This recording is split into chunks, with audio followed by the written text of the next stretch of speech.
So next up, we've got the xylophone, and you've all heard of the xylophone, haven't you? Because when you're about 2 or 3 years old, the first word you learn that begins with the letter X or X, however you say it, is the word xylophone, isn't it? And it doesn't even sound like it begins with the letter X, which is a bit weird. But anyway, it means we've heard of the instrument at least. So the xylophone's made of wood, like the marimba, and it's also laid out the same as the marimba. So it's like the piano as well, with the black notes up here and the white notes down here. It's basically a mini version of the marimba, or you could say the marimba is a giant version of the xylophone. Look, check it out. I've got a marimba next to me here.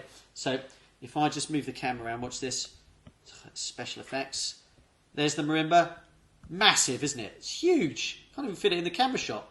And then back there to the little xylophone. There we go. You can see it's much smaller, can't you? So it's smaller, which means it's higher as well. And that means you have to use different sticks, actually, because if you use marimba sticks, sounds right down here. Sounds pretty good. But when you get to the top, it doesn't sound like a xylophone, does it? So when you play the xylophone, you can use those sticks if you want, or rubber sticks, whatever. But if you want it to sound like a xylophone, you use wooden sticks or hard plastic sticks like this, and then you get the real sound of the xylophone. Now, it's been around a bit, the xylophone, and you've probably seen a xylophone at school. And I'm going to tell you this now.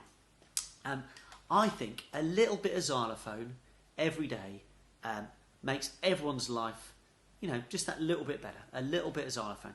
Too much xylophone, annoying. So I'm going to keep this quick. I'm going to keep it quick. But you will have seen one, either at school, a little red one, getting a lot of schools, or if you've been to a gig, a concert ever of ours, definitely, or any other concert, you might have seen one at the back of an orchestra, or even school orchestras or bands sometimes have a xylophone in secondary schools.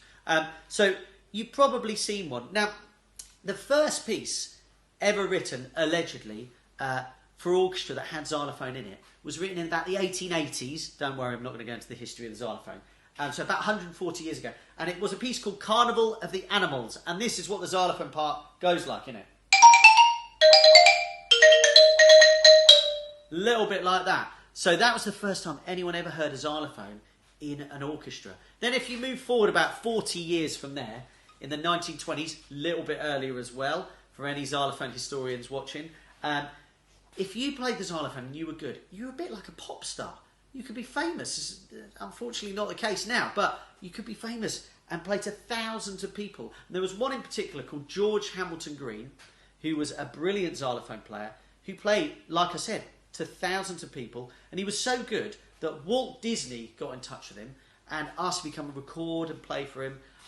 You know Walt Disney with the films, the cartoons and everything. So he went across to Disney and played music there.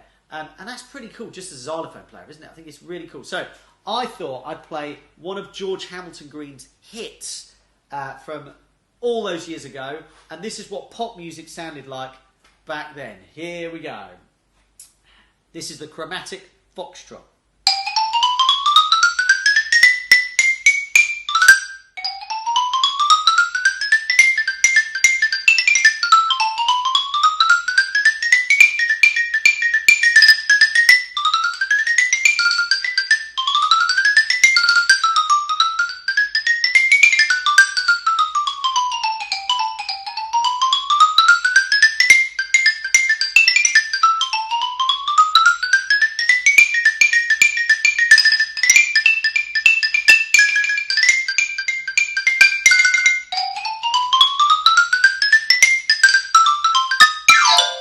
Oh, pretty close. A bit more practice required, but pretty cool, isn't it? I love the sound of the xylophone with those little rags. Now, I think that's pretty much it. I think we've covered everything there. A little bit of the history. It's made of wood, laid out like a piano, mini marimba, etc., etc. I think we've got it. But there's one thing that we really should remember from this day onwards.